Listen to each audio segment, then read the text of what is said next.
Abakulembeze bamawanga bongedde okutuuka mu ggwanga okwetaba mu nkungaana ez'enjawulo. Ku zino kuliko olwa IGAD, NAM ne G-77+CHINA. Mubaze kuliko Pulezidenti wa Kenya William Ruto ng'ayiniriziddwa wakati mu mbooto.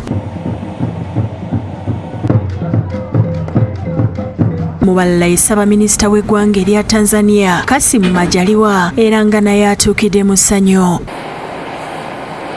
Omulala atuuse ye mumyuka wa Pulezidenti wa Namibia Nangolo Mbumba. Ono ayaniriziddwa abakungu okubadde n'omubaka wa Namibia mu Uganda Godfrey Kirumira.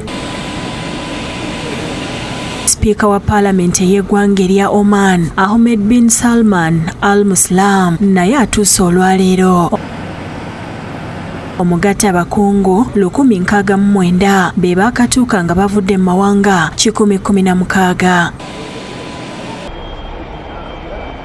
Bino we bijjidde nga ttabamiruka owookusatu ow'amawanga amanyiddwa nga Group of 77+CHINA atandise olwaleero ku Commonwealth Resort Hotel e Munyonyo. Olukungaana luno lwetabiddwamu abakungu ab'oku ntiiko okuva mu mawanga ag'enjawulo. Luguddwawo omuwandiisi ow'enkalakkalira mu Minisitule y'ensonga z'ebweru w'eggwanga Vincent Bagiire Waiswa. Bagiire agamba nti ng'amawanga agakyakula bongedde okusanga okusoomoozebwa nti amawanga gannaggwadde gagenze gakendeeza obuyambi obubaweebwa ekintu ekibanyigiriza n'okuzingamya entambula y'emirimu. Asabye amawanga ageegattira mu G-77+CHINA okubaako engeri gye bazzaamu emitima gy'abavujjirizi bano okusinga babayambeko okusasula amabanja agabali mu bulago.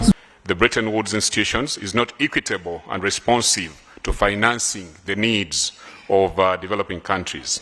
Therefore, the need to reform global financial institutions and architecture, addressing related issues such as debt management and giving greater voice to developing countries are very critical for our group. Bagiire asabye olukungaana luno okutunuulira ennyo okussa ekitiibwa mu ndagaano z'ensi yonna ezibeera zikkaanyiziddwako. Ono era essira alitadde ku ky'okutuukiriza ebiruubirirwa eby'enkulaakulana ey'obuwangaazi ziyite SDGs we tunaatuukira mu mwaka 2030 yadde nga baafunamu okusoomoozebwa olw'obulwadde bwa COVID-19. One of the key priorities of our countries is acceleration of the implementation of the 2030 Agenda for Sustainable Development with its 17 SDGs by 2030. Bye batunuulidde okutuukiriza kuliko okulwanyisa obwavu, okuyamba okusitula embeera z'abavubuka n'abakyala, okwaŋŋanga okusoomoozebwa okw'enkyukakyuka mu mbeera y'obudde, okumalawo okulwanagana kw'amawanga n'ebirala. Ebirala bye basuubira okusoosowaza kuliko okwongera okutumbula n'okuwaŋŋana amagezi ku nkozesa eya sayansi ne tekinologiya. We need to promote STI,